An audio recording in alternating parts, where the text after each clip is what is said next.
परत आपण बघितलं आता अवरक्त बीजीचे दोन प्रकार असतात, माहित आहेत का? अवरक्त बीजीचे दोन प्रकार असतात. कोणकोणते असतात?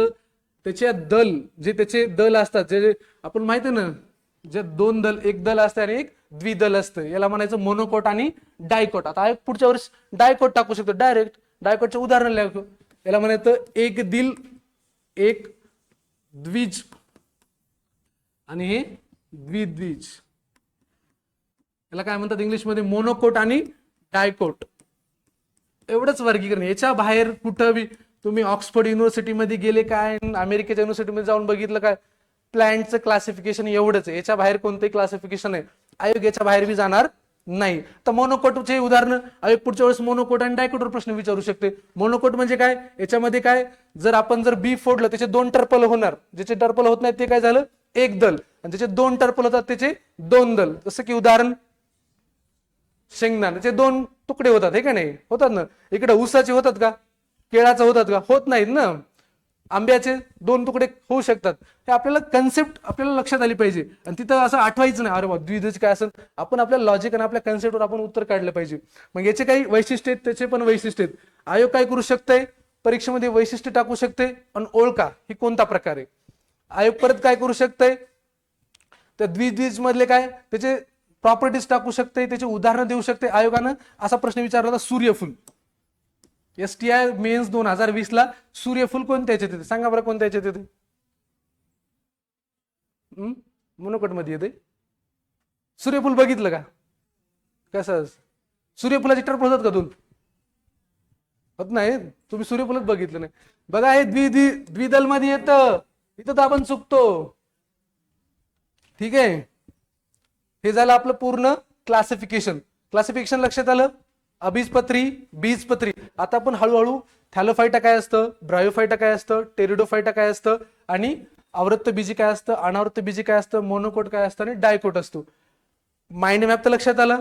आपण जे शिकवलं त्याचा प्रत्येकाचा एक माइंड मॅप लक्षात ठेवणार आहेत. आपण जेवढे काही टॉपिक घेणार प्रत्येकाचा एक माइंड मॅप तयार करायचा, हे का नाही? पिक्चर कसा पिक्चरल फॉर्मॅटमध्ये लक्षात राहतो तुम्हाला. हिरोईन येतोय, मग विलन येतो, मग भांडणं होतात, मरे झोपेतून उठलं तरी आपण आठवतो ना.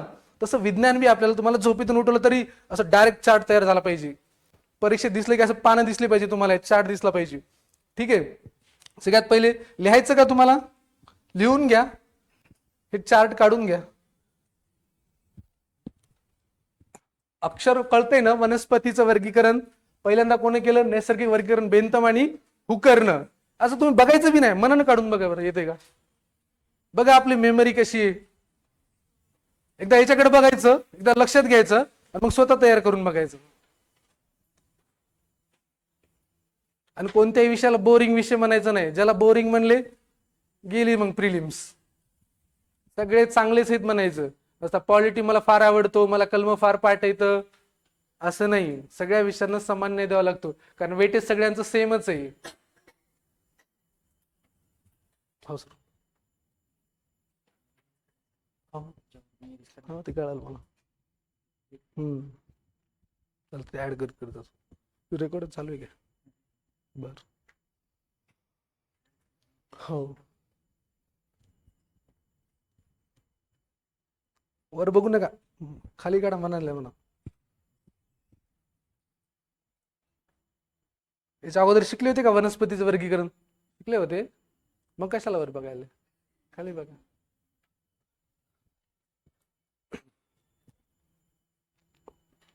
शिवाजी कॉलेजला आहे का कोणी? शिवाजी महाविद्यालयाला आहेत का तुम्ही? कोणत्या डिपार्टमेंटला?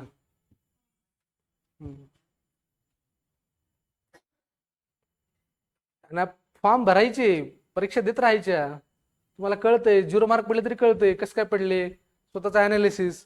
सगळे ग्रॅज्युएट असताल ना का अंडर ग्रॅज्युएट आहेत? सगळे सगळे ग्रॅज्युएट आहेत. हा, तुम्ही अंडर ग्रॅज्युएट मध्ये येतात का? ग्रॅज्युएशन चालू आहे म्हणून किती चांगलं आहे. आतापासून तुमच्याकडे किती वेळ आहे.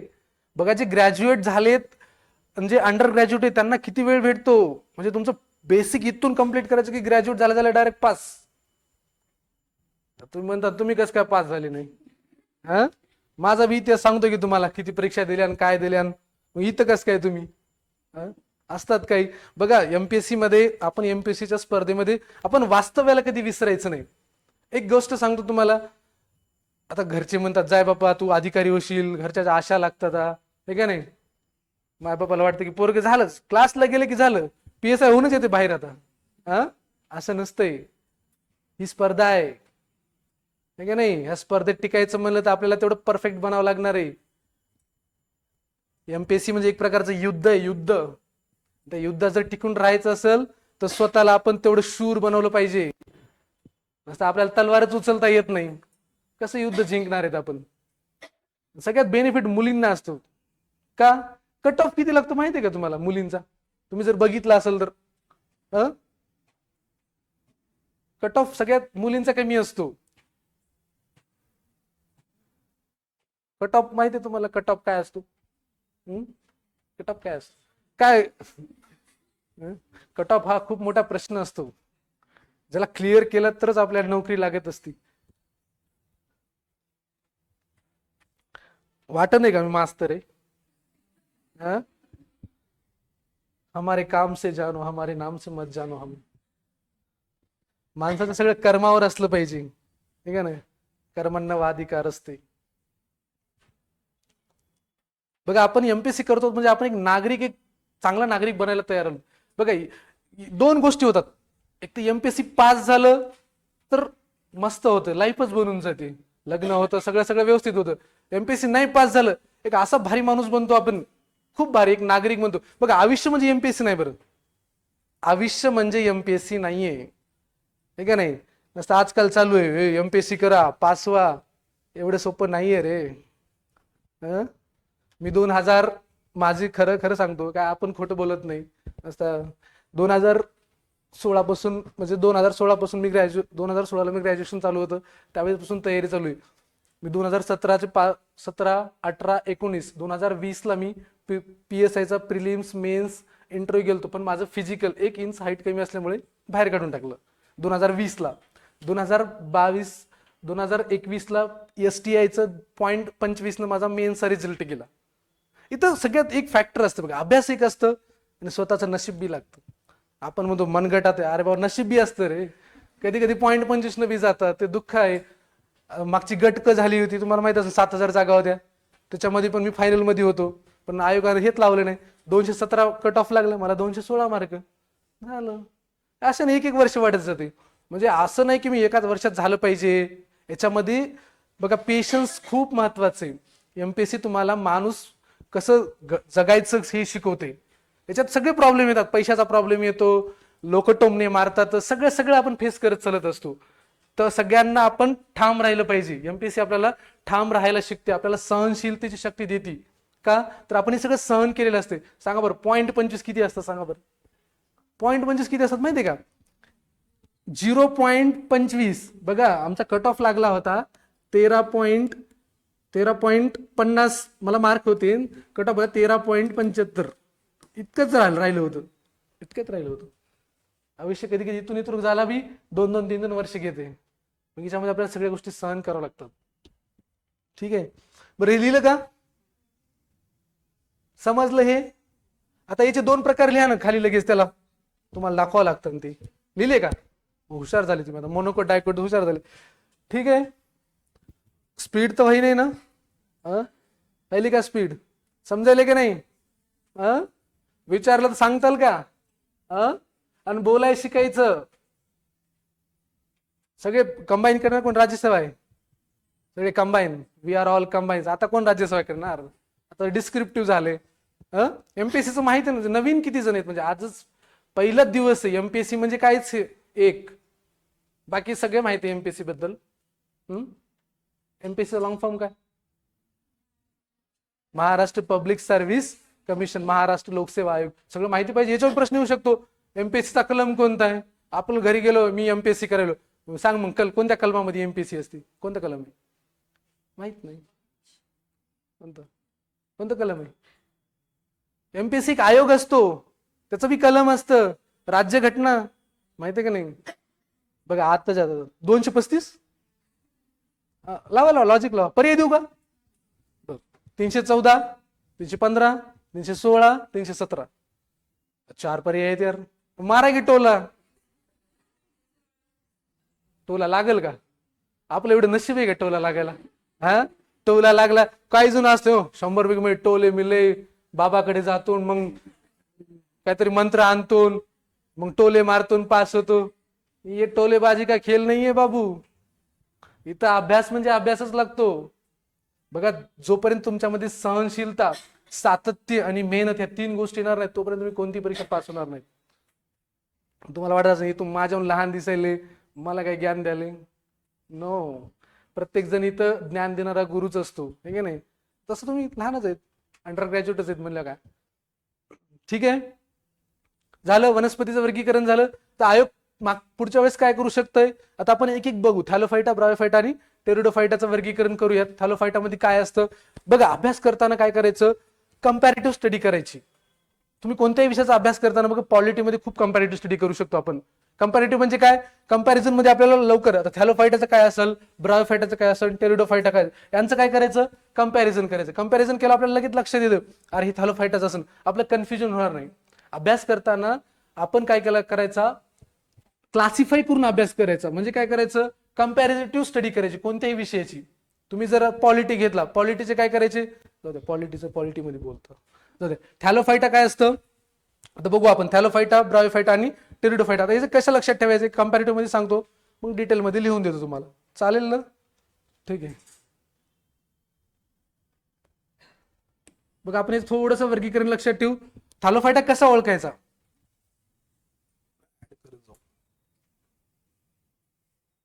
बघा आपण इकडे आपण कंपॅरेटिव्ह मध्ये लक्षात ठेवू.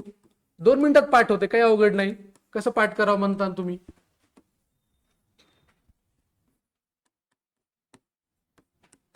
ब्रायोफायटा आणि इकडे असतो आपला टेरिडोफायटा. विज्ञान फार सोपं आहे रे, फक्त आपल्याला विज्ञानाच्या कन्सेप्ट क्लिअर पाहिजे, माहिती पाहिजे कशात काय असेल. सगळ्यात इंटरेस्टिंग आहे ना, इतिहासात काय इंटरेस्ट येणार, विज्ञानात तुम्हाला इंटरेस्ट येईल, शिकवणार तसे पाहिजे.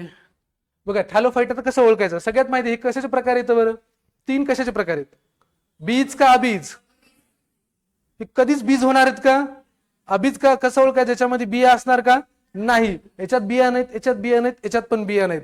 मग या तिघांचा आपण कंपॅरेटिव्ह करू. जशा पहिला प्रकार, आता बघा पहिलं लक्षात ठेवायचं, पहिलं ज्याच्यामध्ये मूळ, खोड आणि स्वतःला लय हुशार समजायचं ना एमपीएससी मध्ये. असं असतात काही काही असं म्हणतात, मी ग्रॅज्युएटला 75%, 80%, मी लय हुशार आहे. इथं सगळे खालीच असतात, खालीच येतात एका वर्षानंतर. त्याच्यानं आपण मी लय टॉपर होतो, 12वीला 95 होतो. इथं 95 96 चालत नाही, इथं 50% वाला बी IAS होतो.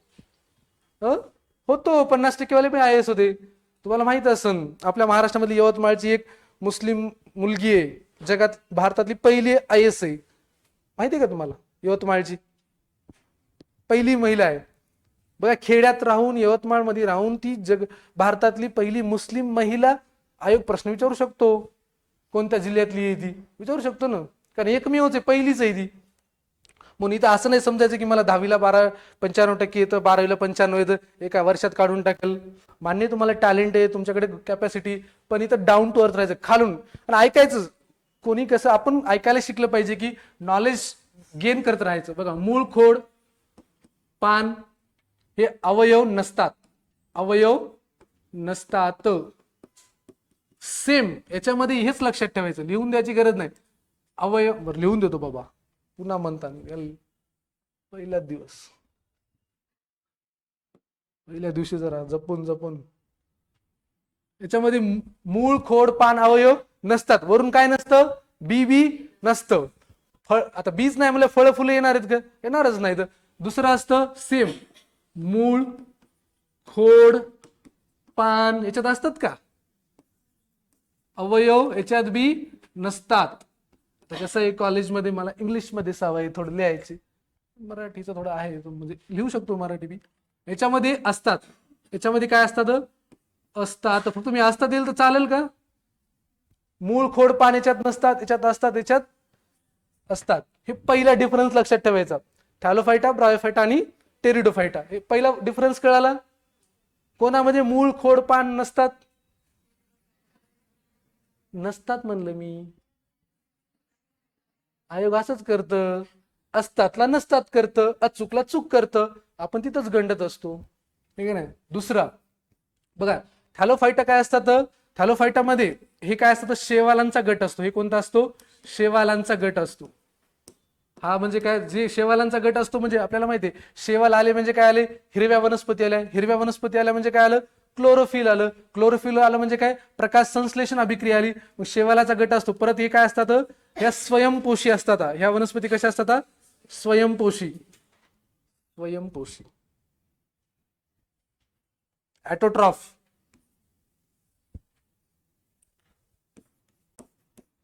हे कशा असतात, स्वयंपोषी असतात. तिसरा, ठीक आहे, यांच्यामध्ये काय, यांचं जे प्रजनन असतं, हे जे प्रजनन असतं ते काय असतं, बीजाणूमार्फत असतं. कशामार्फत असतं, बीजाणूमार्फत असतं. आणखीन हे मूळ कशात वाढतात, पाण्यात वाढतात. याची वाढ कुठं होती, पाण्यात वाढ होती. हे पॉईंट लक्षात ठेवायचे.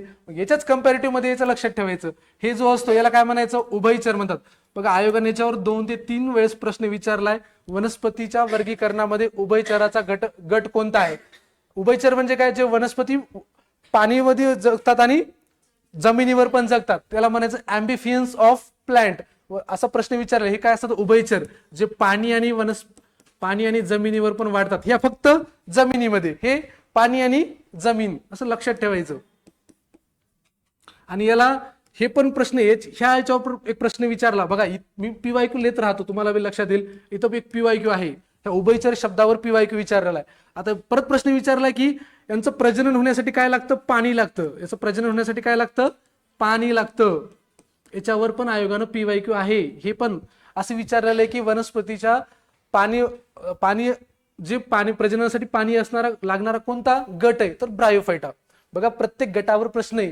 कालच याच्यावर प्रश्न विचारल्याच्या उदाहरणावर थॅलोफायटामध्ये कोणते येतात, किंवा हरित द्रव्याचा गट कोणता असतो, तर थॅलोफायटा. हे काय असतं, उभयचरांचा गट कोणता असतो, तर ब्रायोफायटा. परत हे पण काय करतात, बीजाणूमार्फत काय करतात, प्रजनन करतात. बीजाणूमार्फत प्रजनन करतात. आता याचे आणखीन भरपूर पॉइंट्स आहेत. आता याचं दुसरं काय, हे जे असतात हे पण काय असतात, हे सर्वात प्रगत, यांच्या दोघांपेक्षा थोडे हे मॉडिफाय झालेले असतात. यांच्यामध्ये काय असतात, मूळ, खोड, पान, फुलं असतात, पण यांच्यामध्ये फळे व फुले नसतात. फळे व फुले नसतात. आपल्याला वाटू शकतं की बाबा मूळ, खोड, पान आहे म्हणजे फळे फुलं पण असू शकतात, पण आपल्याला माहिती आहे वर्गीकरण कोणाचं आहे, अबीजपत्री. जर बीज तयार नाही झालं तर फळ कुठून येणार आहे, हे का नाही. वनस्पतीला प्रजनन होण्यासाठी सगळ्यात महत्वाचा घटक कोणता असतो, फूल, हे का नाही. वनस्पतीचं फुल काय करत असते, प्रजननाचा मुख्य घटक असतो, ठीक आहे. आणखी याचा दुसरा पॉइंट काय, प्रजनन होण्यासाठी याच्यात 2 प्रकारे प्रजनन होत असतं. याच्यामध्ये द्विलिंग असतात. एक असतं, एक मेल गॅमेट असतं आणि एक फिमेल गॅमेट असतं. याच्यामध्ये एकच गॅमेट असतं, हे का नाही. आपल्याला माहिती आहे प्रजननाचे 2 प्रकार, लैंगिक प्रजनन आणि अलैंगिक प्रजनन. मग याच्यामध्ये लैंगिक प्रजनन 2 प्रकारचे असतं, एक लैंगिक होतं आणि अलैंगिक होतं. आयोग असं बी विचारू शकतो, लैंगिक प्रजनन होणारा घटक कोणता, तर टेरिडोफायटा. आता लैंगिक प्रजनन जे आहे ते बीजाणू मार्फत करतात ह्या वनस्पती, आणि हे कशा मार्फत करतात, तर युग्मक. हे जे लैंगिक झालं, थोडं खालीवरी झालं.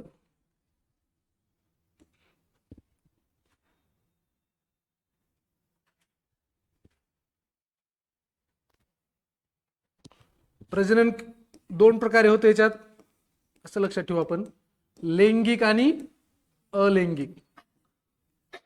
आता आपल्याला माहिती आहे अलैंगिक म्हणजे काय, ज्याच्यामध्ये एकच सेल असते, एकच गॅमेट असते. आणि लैंगिक मध्ये किती असतात, 2 गॅमेट असतात. मग इथं याच्यामध्ये काय असतं, बीजाणू मार्फत. याच्यावर पण प्रश्न विचारला, spore formation of asexual reproduction in which फायटा, तर टेरिडोफायटा. म्हणजे अलैंगिक प्रजननाचा कोणता गट कोणत्या फायटामध्ये येतं, तर टेरिडोफायटामध्ये येतं. आणि हे असतात युग्मक, जे गॅमेट असतात, युग्मक. हे त्याचे वैशिष्ट्य येतं. आणखीन काय, टेरिडोफायटामध्ये काय, याच्यामध्ये फळ, बिया वगैरे नसतात. आता याची उदाहरणं, सगळ्यात महत्वाचे उदाहरणावर 100% प्रश्न असतो, कारण उदाहरणं आपल्या लक्षात राहत नाहीत. हे कॅरेक्टरिस्टिक्स लक्षात राहतात. पहिले काय, मूळ, खोड, पान, अवयव असतात का, नसतात. याच्यामध्ये नसतात, याच्यामध्ये असतात. हे काय असतात, शेवालांचा गट असतो. हे कसे असतात, स्वयंपोषी असतात. स्वयंपोषी म्हणजे काय, स्वतःचं अन्न स्वतःच तयार करतात. आपण स्वयंपोषी आहोत का, काय आहेत मग आपण? परपोषी येतं. मग आपण कोणावर अवलंबून येतं? वनस्पतीवरच आहेत ना, कारण हे अन्न निर्माण करतं, आपण ते खातो, हे का नाही? ठीक आहे. हे परत याच्यामध्ये काय, हे काय असतात? उभयचर असतात. उभयचर लक्षात ठेवायचं. उभयचर आला की ब्रायोफायटा. आयोग कधी कधी असं बी टाकू शकतं, ॲम्बिफियन्स ऑफ प्लांट. आयोगानं उभयचर टाकला नव्हता शब्द मागच्या वेळेस, ॲम्बिफियन्स ऑफ प्लांट. आपल्याला येत नाही ते, कारण माहिती नसते. ॲम्बिफियन्स ऑफ प्लांट हा गट कोणाचा आहे? तर कोणाचा आहे? ब्रायोफायटाचा आहे. हे लक्षात पाहिजे. प्रजननासाठी काय लागतं? याला पाणी लागतं. आयोग असं विचारू शकतो, कोणत्या गटाला प्रजननासाठी पाणी लागतं? तर कोणता गट आहे तो? ब्रायोफाइट आहे. ठीक आहे. यांचं प्रजनन कशा मार्फत होतं? बीजाणू मार्फत होत असतं. परत त्याच्या तिसरा कोणता? टेरिडोफाइटा. टेरिडोफाइटामध्ये बघा, मूळ, खोड, पान, अवयव असतात का? असतात. पण फळे व फुले नसतात. का नसतात? कारण हे तिन्ही पण कशामध्ये येतात? कोणत्या गटात येतात? अबीज. कारण अबीज मुळेच फळ आणि फुल नसतात. ठीक आहे. यांच्यामध्ये काय असतं? डायरेक्ट ओव्हल टू सीड तयार होत असतं, म्हणजे फळात रूपांतर होत नाही त्यावेळेचं. नंतर याचं प्रजनन काय असतं? दोन प्रकार, एक लैंगिक आणि अलैंगिक. लैंगिक मध्ये युग्मक आणि अलैंगिक मध्ये बीजाणू. हे एवढं वर्गीकरण लक्षात ठेवायचं. याचे पॉईंट्स एवढेच लक्षात ठेवा. याच्या बाहेर आयोग जाणार नाही. तुम्ही PYQ काढा, बाहेर जर प्रश्न आला तर मला येऊन सांगा, सर हे आउट ऑफ बॉक्स होता, असं येणार नाही. ठीक आहे. कारण मी विज्ञान 8वी 9वी 10वी 11वी 12वी सगळ्या वर्गाला शिकवतो. 12वीला पण शिकवलेलं मी फिजिक्स. ठीक आहे. झालं का? हे झालं.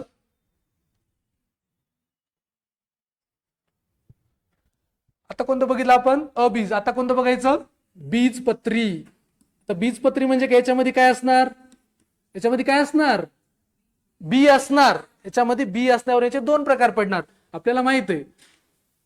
तर याचं बी वर्गीकरण लिहून घेऊयात. तुम्हाला लिहायचं होतं का ते? सॉरी, लिहा मग. अक्षर कळत नसेल तर सांगा, मी चांगलं काढतो उद्यापासून. जरा पहिला दिवस आहे, तसं आम्हाला इंग्लिश टू इंग्लिश सवय आहे. हसू नको जास्त. तुला आनंद आलाय का जास्त? लिहिलंस का? पाठ झालं का? पाठ कर मग. येऊ शकते ना परीक्षेत. आणि सरळ सेवेला तुम्ही आता सगळे MPSCच घेणार आहे. काय सरळ सेवा राहिलीच कुठं? पण जे आरोग्य भरती आहे, आरोग्य भरतीला सगळ्यात मोठा काय असतं माहितीये का? विज्ञान. विज्ञानावरच आरोग्य सेवक होऊ शकता तुम्ही. आणि विज्ञान कोणतं येते? 10वीचं विज्ञान येते. हेच आहे सगळं. आरोग्य भरती येणार आहे ना आता. सगळं परीक्षा फॉर्म भरायचं. कोर्टाचं फॉर्म भरून टाका. कोर्टाचं भरून टाका. शिपाई फिपाई काही सगळं भरून टाकायचं.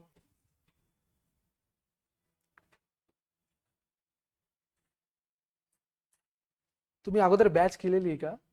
इथले काही जण आहेत वाटत बॅच होते का नाही? आणि आपलं युट्यूबवरचं ते लेक्चर बघा. मी काय व्ह्यूज वाढवण्यासाठी म्हणत नाहीये. तुम्हाला प्रश्न कळतात कसे आले होते, क्लासिफाय कसे झाले होते, आपण एकदा घेऊयात. त्याच्या जर PDF असेल तर विज्ञानाचे प्रश्न एकदा मी घेतो. समजतंय ना? खरं त्या तोंडावर माघारी डायरेक्ट शिव्या. समजत नसेल डायरेक्ट विचारायचं. कारण मी बी तुमच्यासारखा एक विद्यार्थीच आहे. मास्तर समजत नका मला. बाहेर गेल्याशिवाय तू मास्तरच नाहीस तुला काय म्हणलं. आपण MPSC करायला सगळ्या गोष्टीचं भान ठेवायचं.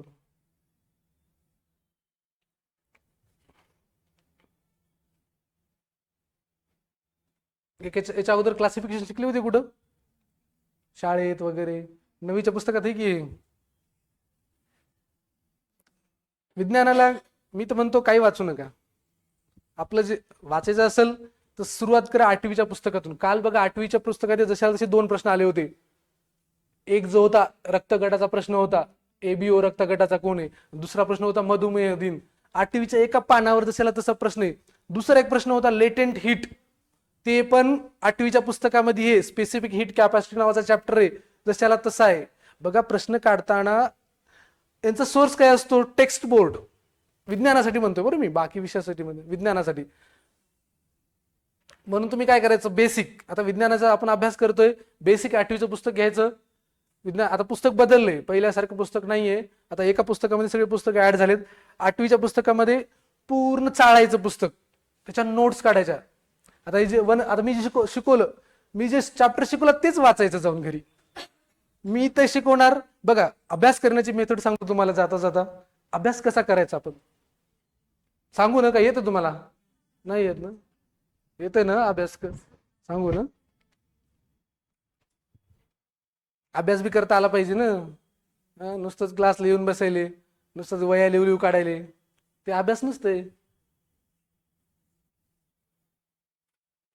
माने सरने काय इंट्रोडक्शन केलं माझं? काय सांगितलं माझ्याबद्दल? कुछ तो बोला होगा मेरे बारे में. तुम्हाला मराठी समजते का? मराठीचा काही प्रॉब्लेम नाही ना? काही हिंदीत सांगावं लागेल? कॉलेजमध्ये मराठी नसते ना, इंग्रजी हिंदी नसते, डायरेक्ट इंग्रजी. कॉलेज असेल शिवाजी कॉलेजला सांगा, काही मला काही अडचण वगैरे आली कधी, तिथंच असतो मी. आहे का कोणी बीएससी ला? बीएससी ला कोणीच नाही. बीए बीकॉम ला? एमकॉम ला आहेत तिकडे आहेत का? कॉमर्स डिपार्टमेंटला. एमपीएससी करताना एक प्लॅन बी ठेवायचा. मुलींचा प्लॅन बी असतो एक, सगळ्या सेफ अँड मस्त. 2 वर्ष पप्पा म्हणले जाय पोरी कर, नाही झालं चलो. पण बाळानं आपलं तसं नसतं. आपल्याला इथं पोस्टच काढावं लागती, पण आपण बी स्वतःच्या याच्यावर राहिलं पाहिजे ना. हे आपण बी डिपेंडेंट राहिले, कोणावर अवलंबून थोडं राहिलं पाहिजे. आपलं बी स्वतःचं अस्तित्व आहे. नारी शक्ती अभियान. आपण बी सक्षम झालं पाहिजे. नसता काय लग्न झालं म्हणजे काय ते नसतंय. झालं का? वर्गीकरण समजलं का? 3 प्रकारात आपण वर्गीकरण केलं: थॅलोफायटा, ब्रायोफायटा आणि टेरिडोफायटा. आज आपला पहिलाच दिवस आहे.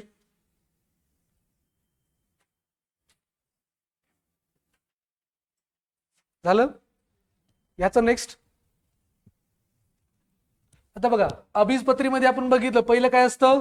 अनावृत्त बीजी. कोणतं असतं? अनावृत्त बीजी. बघा, याच्या नुसत्या व्याख्येवरून आयोगानं 2022 ला याच्यावर प्रश्न विचारलेला आहे. नुसतं एका शब्दावर प्रश्न विचारलाय: अनावृत्त आणि आवृत्त बीजी. मी म्हणतो ना, वर्गीकरणाच्या बाहेर प्रश्न जाणार नाही. आवृत्त बीजी, अनावृत्त आणि आवृत्त बीजी. आता अनावृत्त म्हणजे काय? याच्यामध्ये बिया तर असतात, आपल्याला माहिती आहे. बिया असल्यामुळेच हे 2 प्रकार पडले, हे का नाही? जर बिया जर नसते तर कुठे गेले असतं? अबीज मध्ये गेलं असतं. बिया असतात, पण बियामध्ये कशा असतात? यांच्या ज्या बिया असतात त्या उघड्या असतात, जे आपण उघड्या डोळ्यांनी बघू शकतो. आयोगाने डायरेक्ट प्रश्न विचारला, उघड्या डोळ्यांनी आपण पाहू शकणाऱ्या बियांचा गट कोणता किंवा वर्गीकरणाचा प्रकार कोणता? तर अनावृत्त बीजी. 2022 चा प्रश्न आहे. नेक आय साई, त्याला काय म्हणतात? जिम्नोस्पर्म. जिम्नो म्हणजे काय असतं माहितीये का? जिम्नोचा अर्थच असतो आपण नेक आय, म्हणजे आपण डोळ्याने बघू शकतो. नेक आय म्हणजे काय? आपल्या डोळ्याने ते दिसतात, बिया त्यांच्या डायरेक्ट दिसतात. आंब्यातली बी दिसती का तुम्हाला डायरेक्ट डोळ्याने? फोडल्यावरच दिसती ना? दिसती का? नाही दिसत ना. म्हणून हे कशा येतात? आवृत्त बीजी मध्ये येतात. बघा, अनावृत्त मध्ये काय असतात? बिया असतात. सगळ्यात महत्वाचं काय? बिया असतात, पण बिया कशा असतात? त्या झाक उघड्या असतात. बियांचं जे कवच असतं, बियांचं जे कवच असतं ते कसं असतं? उघडं असतं. बियांचं कवच कसं असतं? उघडं असतं. बियांचं जे कवच असतं ते उघडं असतं. आपण ते डोळ्यांनी पाहू शकतो. डोळ्यांनी पाहू शकतो. डोळ्यांनी पाहू शकतो. मग याच्यामध्ये काय येतं? त्याचे उदाहरणं असतात: सायकस, पायनस, देवदार. काल प्रश्न विचारला होता, कोणतं? सायकसवर आलतं, हे का नाही? सायकसवर. याचं नाव काय इंग्लिशमध्ये? जिम्नोस्पर्म. लक्षात ठेवायचे. आयोगानं अनावृत्त बीजी लिहिलं नव्हतं, तर तिथे लिहिलं होतं जिम्नोस्पर्म. मराठीत जिम्नोस्पर्म लिहिलं होतं त्यांनी, इंग्लिशमध्ये जिम्नोस्पर्म असणारच ना. मग याच्यात बिया असतात, पण यांचं कवच कसं असतं? उघडं असतं. डोळ्यांनी पाहू शकतो का? पाहू शकत नाही. आणि याचं त्याच्या उलट, सर्वात प्रगत जर वनस्पती असेल तर कोणती? आवृत्त बीजी. आपण जे काही फळं खातो, जे फळं फुलं बघतो, ते सगळं कोणत्या गटात येतात? आवृत्त बीजी. याच्यामध्ये काय असतात? बिया पण असतात, पण बिया कशा असतात? कवचामध्ये बियाचं कवच कसं असतं? बंदिस्त असतं. कसं असतं? बंदिस्त. जे आपण उघड्या डोळ्यांनी बघू शकत नाही. कवच कसं असतं? बंदिस्त असते. मग याला काय येणार? फळे बी येतात त्याला. फळे व फुले बी येतात, इकडे येत नाहीत. इथे डायरेक्ट फक्त बिया असतात. बी डायरेक्ट ओव्हलचं रूपांतर डायरेक्ट सीड मध्ये झालेलं असते, ते फळ नसते. काही काही वनस्पतीचं फर्टिलायझेशन करताना आपण वनस्पती वर्गीकरणाचं प्रजनन चॅप्टरमध्ये आपण बघणार आहेत. त्याचं जे प्रजनन आहे त्या प्रजननामध्ये आपण डबल हे येणारच आहे आपल्याला. ठीक आहे. त्यांचं कवच कसं असतं, बंदिस्त असतं, फळे आणि फुले याच्यामध्ये असतात. तर याचं उदाहरण काय आता लेटेस्ट मध्ये जे आपल्याला माहित आहे. आता आपण सगळे फळं याच्यात घेऊ शकतो कोणतं बी. याचे परत दोन प्रकार पडतात कोणते, आता मोनोकोट आणि डायकोट. मोनोकोट म्हणजे काय, मोनो म्हणजे काय एक बीज, आणि डायकोट म्हणजे काय द्विबीज. आयोग पुढच्या वेळेस मोनोकोट लिहू शकतो शब्द, म्हणून आपण लक्षात ठेवायचं की मोनोकोट लक्षात ठेवायचं आणि डायकोट लक्षात ठेवायचं. त्याच्यामध्ये एक दल असते. किती दल असते, दल म्हणजे काय टर्पल. दल म्हणजे काय टर्पल. एका बियाचं दोन टर्पल होऊ शकतात, ते काय झाले द्विबीज, आणि त्याचं टर्पलच होऊ शकत नाही. लसूण तुम्हाला माहित असेल ना, लसूण सांगा बरं कशात येते, लसूण कशात येते, मोनोकोट मध्ये येते का नाही. लसूणाचे दोन टर्पल होतात का, नाही होत ना, मोनोकोट मध्ये येते. मग याच्यात काय असतं, द्विदल असतात. मग याचे उदाहरण लक्षात ठेवायचे. याचे उदाहरण मग काय काय असणार, 2-3 लक्षात ठेवायचे, जास्त काही नाही. पहिलं उदाहरण काय, केळी, ऊस, आणखीन सांगा. आता सांगितलेलं काय, लसण. डायकोट मध्ये काय असणार मग, पिंपळ, आंबा, सूर्यफूल. उदाहरणावर जास्त प्रश्न असतात, कारण आपले उदाहरण पाठ पाहिजे. ही याचे उदाहरण काय असणार मग, थोडं कॉम्प्लिकेटेड व्हायलंय का लिहिण्यासाठी, समजायला. तुम्ही काय करा, एवढं लिहा, नंतर लिहू. मी सोबत फक्त डायरेक्ट त्याचे एक एक्झाम्पलचं सेपरेट घेतो, डायरेक्ट तुम्हाला एक्झाम्पल पाठ होतील.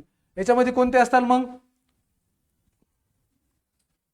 लिहा, व्यवस्थित लिहून देऊ, असं लिहा, असं तुम्हाला वाचताना कळायला पाहिजे.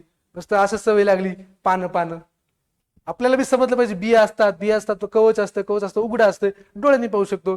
अभ्यास करताना त्याचा मॅप तयार करायचा. नुसतं जशाला तसं पुस्तक घेतलं 100 लाईन वाचून काढल्या. आपल्याला अभ्यास केला त्याचा अनालिसिस करता आलं पाहिजे. स्वतः तुम्ही अनालिसिस बनवायचं. नोट्स काढणं म्हणजे काय असतं, जसं तसं बघून लिहिणं नसतंय. आपण वाचलेलं आपल्या लक्षात कसं राहील, आपल्या ग्राफिकल फॉर्मॅटमध्ये कसं लक्षात राहील, त्याच्या समोर ती बी लक्षात राहील तुम्हाला, मोनोकोट आणि डायकोट.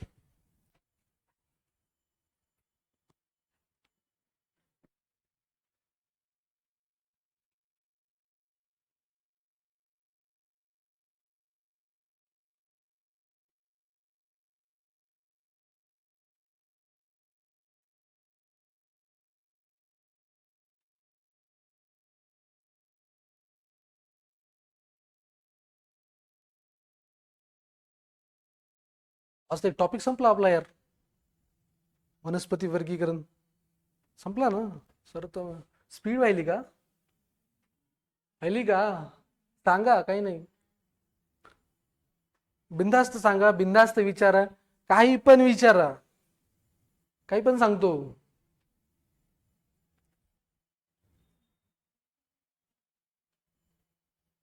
आपण प्रत्येक विषयाचं तुम्हाला मी प्रत्येक विषयाबद्दल सांगणार आहे.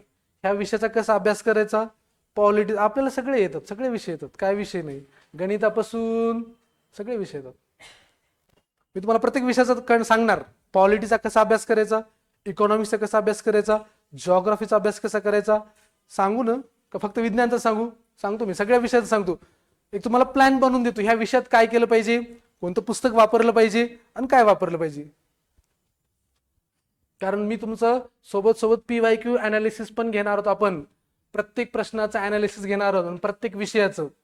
म्हणजे जसं की आपण आता हे विषय वर्गीकरण शिकलं, तर वर्गीकरणावर आपण काय करणार, PYQ ची PPT लावणार, लगेच तुम्ही PYQ सोडवायची. तसंच इतिहास एखादा टॉपिक शिकवला सरनं तुम्हाला, तर त्याचे आपण लगेच PYQ घेणार. भूगोलचा शिकवला तर आपण लगेच PYQ घेणार. सोबत माझा दुसरा एक विषय आपला करंट अफेअर. हे 2 विषय आपले असतील, करंट अफेअर आणि विज्ञान. जर तुम्हाला दुसऱ्या कोणत्या अडचण आली तर विचारू शकता, काही नाही, गणित बी जमतंय सगळं. सोबत पेपर 1चं इंग्लिश पण असेल, इंग्लिश असेल माझ्याकडे, इंग्लिशचं ग्रामर आणि व्होकॅब. मेन्सला लागेल ना, का नुसते प्रीवर पोस्ट भेटणार आहे का नाही. प्री सगळे पास होतात, मेन्सवर खरी आपली कस लागती. तिथं 2 पेपर असतात, माहिती ना सगळं फॉर्मॅट तुम्हाला, का माहिती का नाही. कधी एकदा सांगू कशा परीक्षा असतात त्या काय असतं सगळं माहिती पाहिजे रे. असं भाऊ मनात न्यूनगंड ठेवू नका की मला हे माहितच नाही. आपण ज्याची तयारी कराल ते तर माहिती पाहिजे कसं असतंय काय असतंय. माहिती आहे ना तुम्हाला गट ब मध्ये कोणत्या पोस्ट असतात गट क मध्ये कोणत्या असतात माहिती का नाही. अरे बिंदास सांगा हो का नाही. हा असं मी सांगतो मग मी कशाला आहे यार. झालंय ठीक आहे. आपण उदाहरणं आता एक सेशन उद्या ठेवू फक्त स्पेशल उदाहरणावर. स्पेशल उदाहरणं पाठ करायचे कारण 90% फक्त उदाहरणावर प्रश्न असतात. हे 10% फक्त याची विचारतात. तुम्ही घरी गेल्यानंतर वनस्पती वर्गीकरणाचं PYQ काढायचे आणि बघायचे. आपण सोडून बघायचे. मी शिकवल्याला तुम्हाला किती सोडवता येतात ती बघा. आपण उदाहरणं घेत उद्या बघा आज नाही कारण आज आमची उदाहरणं राहिली तर कारण परीक्षेत तुम्हाला उदाहरणच दिसतात म्हणता मी शिकवलंच नाही. आपण उदाहरणं घेऊ उद्या तुम्ही उद्या गेल्यानंतर याचे सगळे PYQ बघायचे चॅप्टरची. ठीक आहे तर तुम्हाला मी थोडी स्ट्रॅटर्जी सांगतो अभ्यासाची चालेल ना का तुम्हाला येतं. सगळ्यात पहिले आपण थोडं स्ट्रक्चर बघूयात. MPSC काय असतं तुम्ही सांगितलं MPSCचं कलम सांगितलं मला काय सांगितलं 316 सांगितलं किती असतं मग हा विसरले किती कलम असतं 314. 314 मध्ये महाराष्ट्र लोकसेवा आयोग आणि संघ लोकसेवा आयोग येतात. हे आपल्याला माहिती असू द्या रे. युपीएससी काय असतं युनियन पब्लिक सर्व्हिस कमिशन हे का नाही. बघा UPSC एक असतं आणि MPSC असतं. दोन्ही मध्ये कलम कोणतं असतं 314. 314 मध्ये दोन्ही पण आयोग येतात. हे काय करतात भारतीय प्रशासनामध्ये जे काही अधिकारी असतात निवडण्याच्या काय दोन आयोग आहेत. हे कोणता आयोग आहे संवैधानिक आहे का असंवैधानिक आहे. हा ते तरी माहिती रे. संवैधानिक म्हणजे काय ज्याचं कलम आहे ते संवैधानिक ज्याचं कलम नाही ते असंवैधानिक सिंपल. अरे पॉलिटी तर चिल्लर विषय आहे रे. तुम्ही जर असं पॉलिटी पण शिकू तुम्ही कधी कधी तुम्ही जर म्हणले तर शिकवा. ठीक आहे बघा MPSC मध्ये 3 गट असतात. तर कोणी कोणी म्हणून आम्हाला पाठ आहे बघा. आता सगळ्यात पहिली एक असते राज्यसेवा. राज्यसेवा काही सांगायची गरज आहे का स्किप करून टाकू आपला विषयच नाही का कोणी हे इथं नाही राज्यसेवा नाही कारण जे सरळ सेवा सगळ्या गट क मध्ये जाणार आहेत. बघा सरळ सेवेमध्ये आपल्याला कोर्टाच्या जागा येणार 5,500 जागा येणार आहेत 2026 मध्ये. त्या 5,500 दुसऱ्या मोठी ऍड आहे 2026 ही. दुसरं असतं गट ब हे गट अ असतं हे क्लास 1 मोठे लोक असतात. हे आपण छोटे छोटे येतं आपण गट इकडच राहायचं आपण जास्त एवढ्या मारायचं नाही जिंदगी जाती नसता. कुठे याच्या 3 दिवस तर परीक्षा चलती याची ऑप्शनलचे विषय SC रायटिंग दिलेले आहेत आपण त्यावेळेस ना आता आलोय. दुसरं असतं गट ब दुसरं असतं गट क. बघा एक काय फायदा आहे MPSC केल्यानंतर तुम्ही सगळ्या सरळ सेवा पास होणार सगळ्याच. कारण आता पहिले TCS IBPS कसं होतं पॅटर्नच फिक्स नव्हतं काही बी यायचं कुठलं काही बी उचलून टाकायचे. पण MPSCचं ठरलेलं असतंय त्याच्या बाहेर जात नाही MPSC. बघा गट ब मध्ये तुम्हाला माहिती आहे एक असतं प्रिलिम. पहिली कोणती परीक्षा असती प्रिलिम्स. आता गट ब मध्ये आपल्याला पहिली पद असतं PSI दुसरं असतं STI नंतर असतं ASO आणि आता एक ऍड झालं SR सब रजिस्ट्रार. ठीक आहे हे तिन्हीचं पण येत असतं सगळ्यांना. आता पहिले कसं असायचं माहिती आहे का 2017ला प्रत्येकाची परीक्षा वेगळी द्यावी लागायची. PSI ला वेगळी STI ला. आता सगळ्यांची प्रिलिम्स एकच होती. सगळ्यांची प्रिलिम काय होणार एकच होणार. मेन्स बी एकच होती. आता पहिले PSI ला कायदे होते आता सगळ्याला मेन्सचा सिलेबस पण एकच आहे.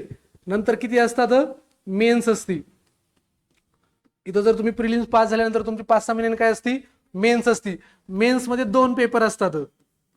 पेपर 1 याला आपण P1 म्हणू याला म्हणू आपण P2. P1 मध्ये मराठी इंग्रजी असतं.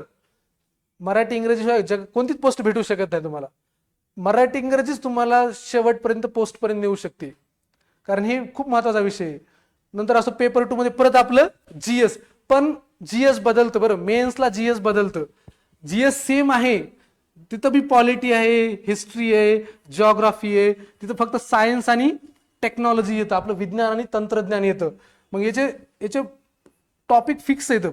बघा आयोगाचं प्रिलिम्सला तरी ठरलेलं नसते पण मेन्सला टॉपिकच फिक्स येतं आणि असे टॉपिक लिहून दिलेत. सिलेबस आहे तुमच्याकडे प्रॉस्पेक्ट आहे ना आयोगाचं त्याच्यानंतर गेल्यानंतर वाचा प्रिलिम्स मेन्स सगळं बघा. ठीक आहे आणि ज्यांना PSI करायचंय, जे PSI वाले असतात त्यांना सोबत काय असतो, इंटरव्ह्यू पण असतो. ह्या तिन्ही पोस्टला इंटरव्ह्यू नसतो, डायरेक्ट मेन्सच्या मार्कावर डायरेक्ट याचं सिलेक्शन होत असतं.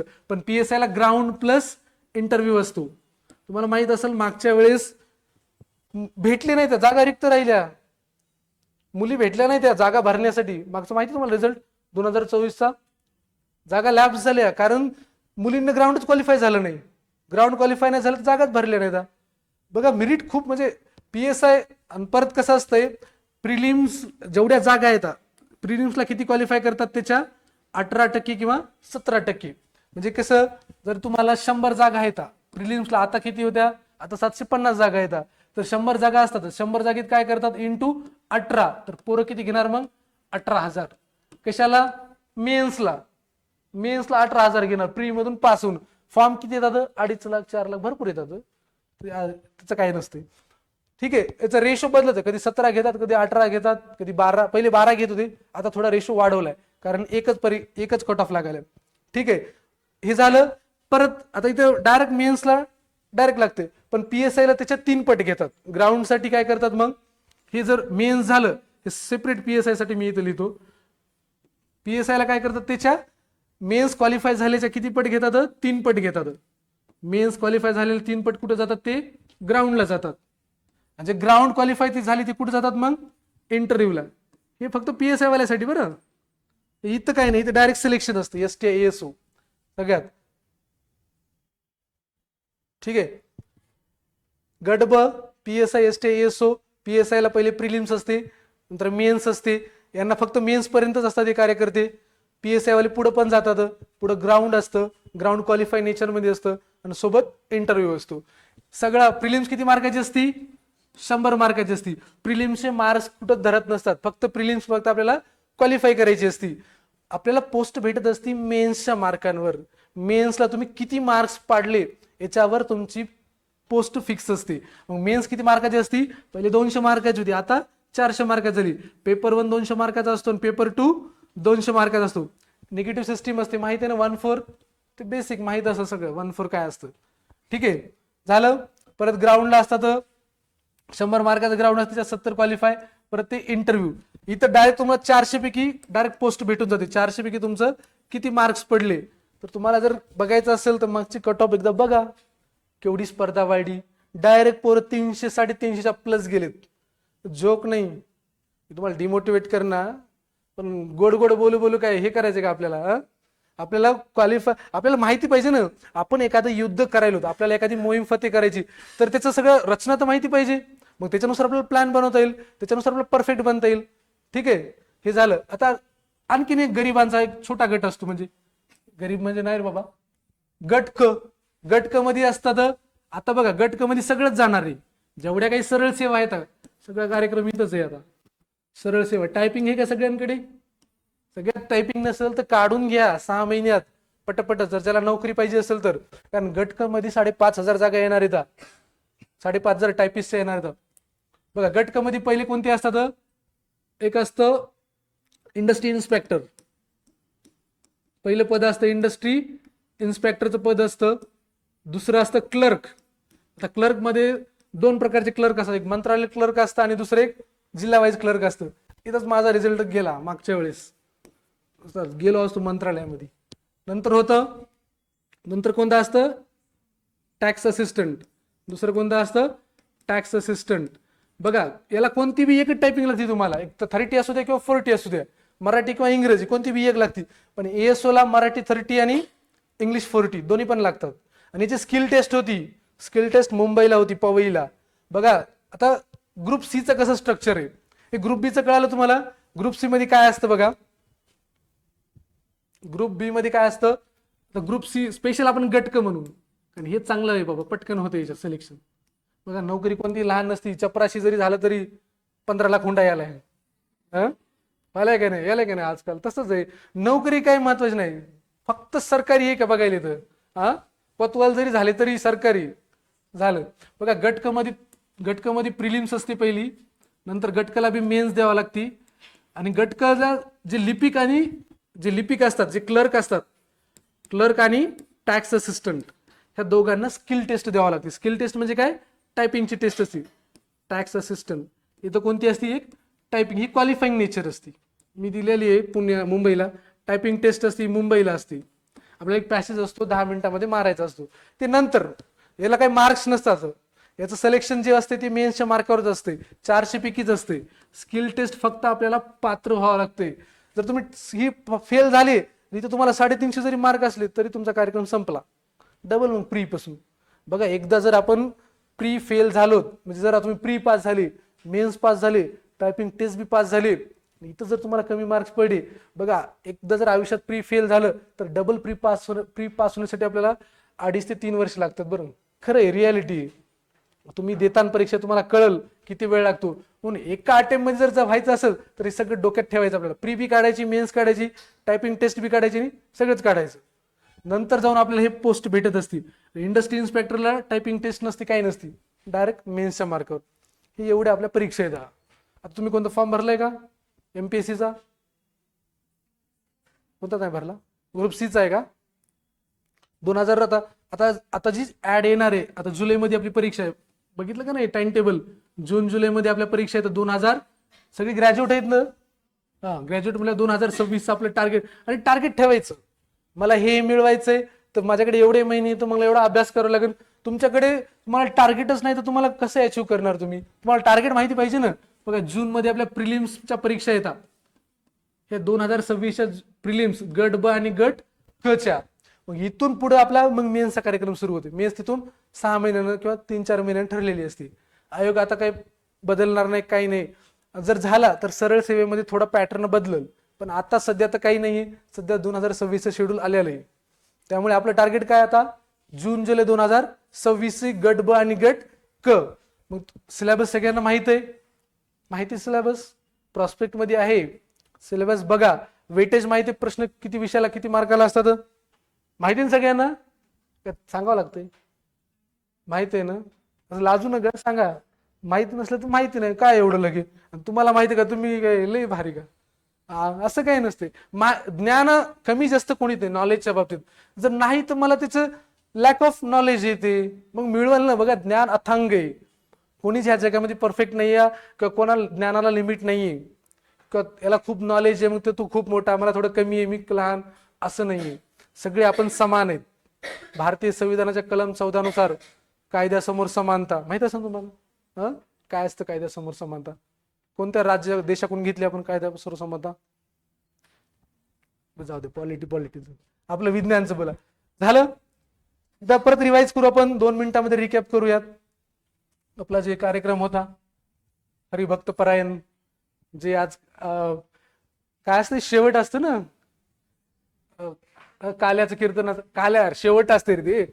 आता तर हरिनाम सप्ताह सुरू झालाय आपला. आता मग ते चलन ना पुढं पुढं. पहिले हरिभक्त, आता माझं पहिले कीर्तन झालं ना, मग त्या कीर्तनाचा बोध घ्यावा लागेल का नाही तुम्हाला? कीर्तनात बसलं बोध असतो का नाही? काहीतरी घेऊन जाता ना बोध. याच्यातून काहीतरी बोध घ्यावा लागेल ना आपल्याला.